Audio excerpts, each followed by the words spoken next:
Hey everybody, welcome back to the King Cain Way TV. It's me, King Cain, and I'm here today to give you guys a review over the Real Housewives of Potomac, Season 4, Episode 16. We're just going to hop right on into it. At the beginning of the episode, we're finishing the whole Katie versus Ashley situation. They're arguing because, Ashley feels a certain type of way because Katie has been talking shit. And she thought that her and Katie were, forging a friendship. She tells Katie that she's mentally not strong enough to be in the group. And Katie is just like, well, I'm not strong enough. I know I'm not strong enough. Katie looked old, tired and through, sick, skinny, animalistic. Katie just looks fucking weird. I do not know what's going on. I think it's a little bit more than her just not having custody with her children. I feel like Katie is on some type of cocaine, some type of pillory, or some type of situation that's really making this bitch go bonkers, because the bitch does not even look like the Katie that we fell in love with on season 1. But they all end on a positive note, and everybody goes to their room. Karen and Candace, they go talk in Karen's room, and basically Karen and Candace are just talking, and Karen just basically is saying, well, Ashley is so aggressive with Katie because she's trying to deflect and she don't really want to address what's really going on with Michael. And I felt like Karen hit the nail on the hammer. She definitely called it out, what it was, what it is. Ashley, you're so aggressive with Katie because she's adding fuel to the fire, but you won't check none of these other bitches like that. These bitches were supposed to be your friends who have been running their mouth about your husband. So my whole thing is, if you're gonna have that energy with Katie, Ashley, you need to have that energy with all these hoes. See, you bitches need to learn to quit picking and choosing who you want to have a problem with. If everybody talking shit, like if 5 people talking shit, you only want to approach one person, you look weak. If 5 people talking shit, you go and you address the general collective. And you keep it pushing. What the fuck? Anyways, the next day, Ashley is reflecting on what happened the night before. And she's just saying how she wants to show compassion to Katie. How Katie's going through, all of this shit. She don't have her kids and things like that. And Ashley's on the phone with her mom. And her mom is just telling her, hey, baby, just, take the higher road. Apologize. Move forward. Yada, yada, yada. Yada, yada, yada. Next we see Robin. Robin looks super, super cute in her little black get up or whatever. Her, Giselle, and Ashley, they're all having breakfast on their patio, on Ashley and Robin's room patio. They talk about Katie and everything that she's going through. And Giselle just says, I feel like we should just give her some space. And Ashley, you and her, that situation isn't really that deep, but it is. So let's just table it. Let's just not even make it be anything. And for once, I agree with Giselle, dumbass. Like, can we not continue this fuck shit with Katie? Like, we all know Katie ignorant. We all know Katie don't have it all. It is what it is. Then Giselle asks, want to talk about Karen and her party and her business plans and what she got going. And my whole thing is, you bitches need to get y'all some business. Stop worrying about what other people are doing with their business. Just sit back, wait, anticipate, and watch. Like, what is the big fucking deal? Worry about the business that pays you. Giselle, worry about those children. Robin, sell that house. Ashley, do something with that restaurant because we all heard that it's in foreclosure. Like, all y'all bitches got way much more to be talking about than Karen and her fragrance. Like, when Karen is ready for you bitches to see what she got going on, when she's ready to drop it and release it, bitch, that's when y'all ugly asses will see it. Period. Anywho, anyways, so all the girls, they meet up in the lobby. They get ready to ride out to go on some excursions. They play with the stingrays. This is just the key. Watching them squirm and squeal and just have a good old time. Candace and Ashley are getting along. So it's really, really, really, really, really, really cute. Katie is just being very standoffish. She's staying in the boat. She doesn't want to get out. I think Katie is embarrassed. I think that Ashley put that bitch on blast about her life and the things she's going through. And I just think that Katie is just like, I just need to just stay to my motherfucking self. I've already got red. I've already got roasted. Let me just chill. So Ashley goes inside the boat and she's like, hey, boo, you want to come out and play?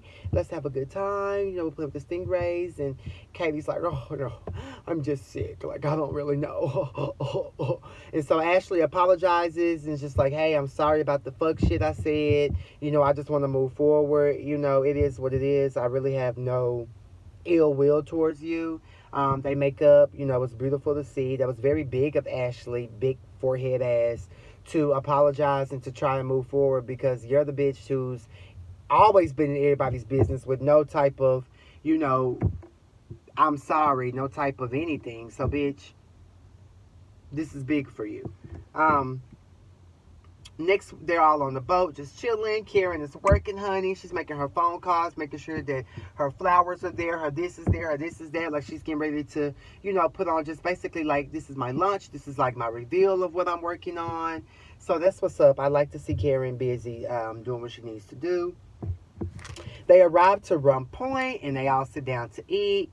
Candace and Ashley start talking. They immediately kind of have a little argument, but not an argument. Candace apologizes to Ashley for, you know, the comments she's made about her husband and her pregnancy journey, but she feels that Ashley owes her an apology for coming into her house and acting a goddamn fool. And I totally agree with Candace. Ashley, you came into this girl house doing the motherfucking most, bitch. So you owe her an apology as well. Like, why do people think that they are too big to give an apology? Like, girl, who the fuck are you? Give the fucking apology and shut the fuck up. Ashley's trying to deflect. It seems like she doesn't really want to apologize. And, you know, basically Candace is just eating her ass up with facts. Like, girl, get your shit together. But, you know, it was really, really, really nothing. But, you know, they seem to be getting along. They seem to just be, like, having a good old time. So then they go jet skiing, and they're just all having a good old time. Katie, again, did not get on the jet ski, so Karen goes over to talk to her and just like, hey, I saw the hurt in you. I saw the broken downness in you when Ashley was saying this stuff to you. It was very inhumane. I just want you to know that if you need somebody to talk to, you can call me. And this is why I love Karen. Karen gives you class when you need class. She gives you a friend, a shoulder to lean on when you need it, and she will also get your ass together. That's what I love about Karen. Karen is a grown bitch, and I just love how she went and loved. Oh shit! Excuse me, y'all. I just love how she went and loved on. I loved how she went and loved on Katie, just to show Katie, you know, that compassion, because she obviously wasn't getting that from the group. Then we get to see some of the Potomac lifestyle. We see Monique and Chris. They're out to eat. Yeah, I just really love them. I love their whole dynamic, their whole family situation. I love the coins. I love that he's a bigger guy. I totally live for that. Basically, he feels some type of way because she's not giving him no puss. And he like, well, shit, if we got to do this and I can't get no pussy, was you pregnant, then this third baby is going to be the last baby. And Monique is like, well, goddamn, if I would have known that you don't want to have no more babies because I'm not giving you the pussy when I'm pregnant, we would have never had no baby after goddamn Milani. So I thought that was the key. I just love their relationship. You know, obviously her husband is horny for her. He wants her to jack him off. And Monique, if you don't, I will. Moving on. Katie comes to Robin's room and asks Robin, you know, basically how is her and Giselle doing. Robin is just like, you know, I'm not really feeling Giselle. You know, that shit she did in my open house coming in, snapping on Monique like, damn, girl, pat me on the back. Like, I have potential buyers here. Like, this is still a business thing, and you brought your ratchet ass in here, ex-preacher's wife, ex-first lady of the goddamn church. You brought your ratchet ass in here and just disturbed the peace. Like, goddamn, like, congratulate me. And Ashley's just sitting there. She's living for this, and she's just basically telling Robin, well, hey, you should tell your friend the tea. If that's your friend, tell your friend the tea. They also show the flashback of Robin talking to Katie just about the whole Giselle situation, about how she wasn't really feeling that, which I thought was interesting because I didn't understand why Katie was even asking Robin about that. But when they showed the flashback from like 4 or 5 days ago when Robin and Katie were talking, we saw all the tea unfold. So I was like, oh, okay, that's why Katie asked, because she knew about it. To me, Katie just has every excuse in the book not to be around these women. And my whole thing is, Katie, just go home. If you're too embarrassed, or you're too this, or you're too that, or this, that, and the third, like, bitch, at the end of the day, nobody's missed. So, girl, bye, okay? Bye. If you don't want to participate, you don't want to come, like, I hate people like that. Take your ass on. Anyways, they all head to dinner. They talk about Katie in the car. Rob and Karen lets Ashley know that she saw the hurt in Katie's face when Ashley was saying those mean things to her about not being mentally strong enough to be in this group. And Ashley's like, well, I was coming from a place of hurt because I honestly thought that she and I were building a friendship. The bitch is trifling. The bitch is tired and through. And, you know, that's why I went off. So, you know, the ladies are all like, okay, well, you guys are coming from a hurt place. Both of you guys are hurt. Candace be slaying these hoes. Candace motherfucking Dillard be slaying these hoes. Every confessional, every outfit, every outing. Like, she just looks like a cute black Barbie. And I get my life off of that. I love that two-piece pink thing she had on in the scene where they all went out to dinner. I thought it was beautiful. So then they all get to sit down and have dinner. Karen says that her and Giselle are doing okay, kind of working towards a friendship, but they're working on it. Giselle says this big old long speech about how you got to own what you do when you're in the wrong. It is what it is. I own this, I own that. And Robin like, well, speaking of that, when you came to my goddamn open house event, you came right in, snapping at Monique, doing a whole bunch of extra shit. Bitch, I did not appreciate it. I did not like it. I did not live for it. What is your fucking problem? And basically Giselle was just sitting there looking stupid and apologized because she's like, well, Robin really don't get mad. She don't really sweat the small stuff. So for her to address me, I know that I really fucked up. So Giselle, you know, she apologized. And, you know, Robin's like, well, yeah, you can apologize, but I don't want you doing that to nobody else because everybody got other things going too. And then this was so fake of Giselle to switch the conversation and try to start praising Robin and Juan and their relationship and their growth because, bitch, you know that that's like a sensitive, weak spot for Robin, and you know that she in love with Juan. So anytime somebody give her life about Juan, she's gonna like be all gung-ho for the party, Sir Robin. So my whole thing is like, thought that was fake. But all the other girls seem to genuinely want the best for her and Juan and want them to get remarried and have their baby girl and things like that. But what Juan don't know, Robin is not trying to have no other child. So they need to work on that. Like, we need to see more of that conversation, more of that storyline, more of that dynamic from Robin. Like, I'm over it. Anywho. Then Ashley starts trying to give advice to Candace because they start talking about Candace's husband's book. You know, he's coming out with a recipe book, and Ashley is basically trying to teach the bitch how to be a gold digger and how to set something up to where she get a check and get this, that, and the third. And Karen is in her confessional like, girl, you can't give nobody no motherfucking me advice when you can't even get your check.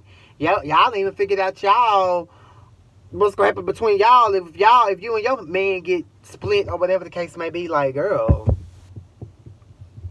shut the fuck up. And I agree, like, Ashley, bitch, you can't give nobody advice on no coins when Michael ain't giving you nothing. And they showed the flashback of you begging for a percentage and when your check would be released to you if the divorce don't work in the prenup decree. So shut the fuck up, be supportive, and keep it moving. They salsa, they all go back to the room. The next morning, Ashley and Candace, they do yoga. They have a bonding moment. They sit down and they have a little bit of that vitamin juice. And they just talk. They kiki. It was cute to see. Next, you see them getting up. They're leaving, headed back to the room. And then Giselle, she comes outside in a frantic. And she's like, have you guys seen Katie? Well, Katie's gone. Who cares? Let the bitch be gone. But anyway, guys, that's my review over the Real Housewives of Potomac Season 4, Episode 16. Like this video, share this video, subscribe to my channel. I'm just really trying to grow this channel, trying to do some great shit. So I just need you guys to let all your motherfucking bitches know to come fuck with your boy Cain. Period. Poo. Okay, anyway, follow me on all of my social medias in the description, and just keep fucking with me, keep rocking with me, you know what I'm saying? You know, there's a lot of hate in the streets for your boy, but just keep me in your prayers because I will prevail. Amen. Peace.